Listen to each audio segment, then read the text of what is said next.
En las últimas horas hemos tenido nuevas noticias sobre la relación de Marruecos con España. Sin ánimo de ser exhaustivos, los hechos son los siguientes. Primero, el rey de Marruecos, Mohamed VI, es su banquero y hombre de negocios más importante. Segundo, hace ya 5 años la fortuna del rey de Marruecos se estimaba en unos 6.000 millones de dólares, siendo además la de la familia real una de las mayores fortunas del planeta. Tercero, junto con su familia, el rey de Marruecos tiene la mayoría de la SNI, es decir, la Société Nationale d'Investissement, que antes fue de titularidad estatal. Su valor no es inferior a 6.000 millones de dólares. Cuarto, la SNI tiene una cartera que opera en áreas como la banca, las minas, los bienes inmuebles, el turismo, los seguros, los supermercados, las telecomunicaciones, el cemento, la energía, la alimentación e incluso es la distribuidora exclusiva de Peugeot, Citroën y de Renault. Quinto, por si fuera poco, la SIN tiene también acciones en Brasserie du Maroc, la mayor productora de bebidas alcohólicas en Marruecos y la distribuidora de marcas internacionales como Heineken. Sexto, el rey Mohamed VI tiene también enormes intereses en la agricultura, una actividad que, por cierto, no paga impuestos en Marruecos. Sus compañías tienen ingresos de centenares de millones de dólares al año y exportan sus productos a Europa, causando un extraordinario daño a la agricultura española que, por cierto, no recibe protección ni lejanamente similar del gobierno español. Séptimo, los gastos de palacio del rey de Marruecos son de 960.000 dólares al día. De ese dinero, una buena parte se gasta en ropa y mantenimiento de automóviles. Octavo, si el rey de Marruecos es un empresario multimillonario y de inmenso éxito, no es menos cierto que, según la Embajada de Estados Unidos en la capital marroquí, la corrupción es rampante en todos los niveles de la sociedad marroquí, de tal manera que el rey de Marruecos y su gente cercana influye en todos los proyectos importantes de construcción, por citar solo un caso. Noveno, así, cualquier inversión en Marruecos queda sometida no a los principios del Estado de Derecho, sino a las decisiones del rey, de su secretario Munir Majidi, que en el año 2016 apareció en los papeles de Panamá, y de su amigo de clase Fouad Ali Himma. Décimo, más del 43% de la población de Marruecos tiene menos de 24 años. Estamos hablando de cerca de 14 millones de personas. Undécimo, la tasa de desempleo entre los jóvenes de Marruecos es de no menos del 22%. Duodécimo, el salario de Marruecos es de 209 euros al mes. Decimotercero, hace unos días el Parlamento de Cataluña aprobó por unanimidad, es decir, también con los votos del Partido Popular y de Ciudadanos, que la paga de 664 euros mensuales que recibe cada MENA, es decir, cada menor extranjero no acompañado, llegue hasta los 23 años de edad. Decimocuarto, este nuevo gasto recae sobre una deuda de Cataluña que ha aumentado en los 10 últimos años de 20.825 millones de euros a 78.732 millones de euros, lo que supone una deuda de 10.475 euros por catalán que, por supuesto, no pagarán los catalanes, sino el conjunto de los españoles. Y decimoquinto, en paralelo, la deuda pública española continúa creciendo y supera más que holgadamente el 100% del Producto Interior Bruto.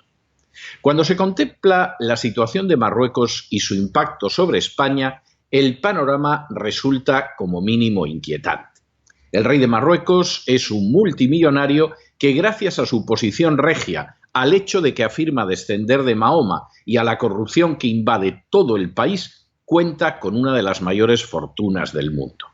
Ese enriquecimiento, verdaderamente digno de figurar en los cuentos más fabulosos de las Mil y una noches, contrasta con una realidad en la que el salario mínimo del marroquí apenas supera los 200 euros al mes, en que más del 40% de la población tiene menos de 24 años y en que la tasa de desempleo de esos jóvenes supera el 22%.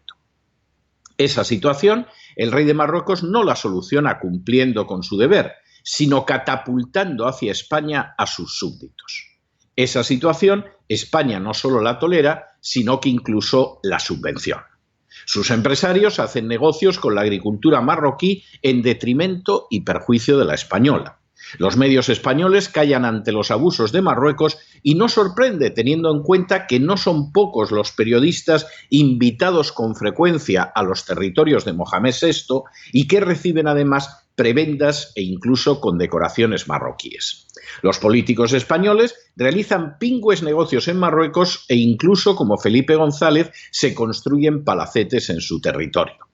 Esos mismos políticos deciden aprobar ayudas para los menas que superan la cuantía de muchas pensiones percibidas por españoles.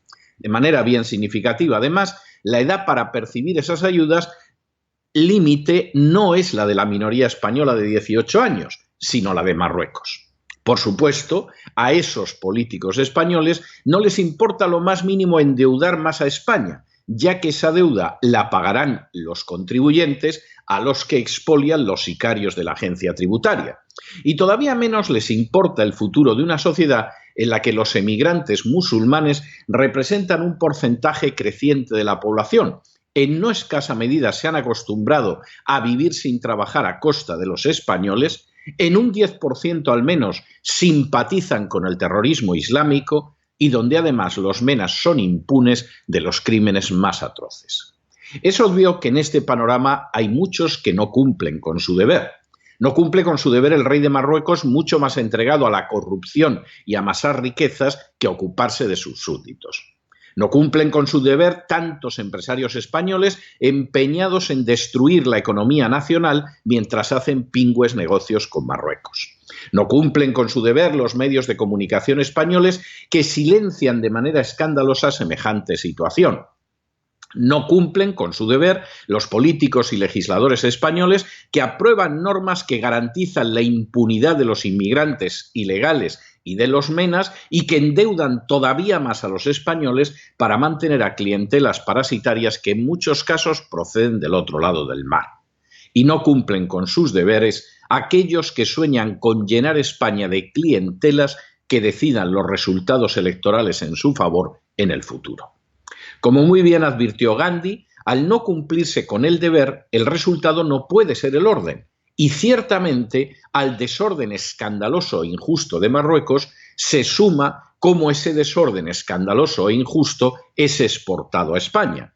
Y cómo España lo asume, lo tolera e incluso lo financia para desgracia propia. Se trata de un panorama deplorable que nace de la creencia quizá no reconocida de creer que la población solo puede someterse servilmente a lo que deciden gentes que incluso en ocasiones pretenden representar a Dios o estar legitimadas por él. Quizás sea cierto, como sostenía el rey Juan Carlos, que el rey de Marruecos era su primo, pero da más bien la sensación de que en toda esta historia los primos son los españoles.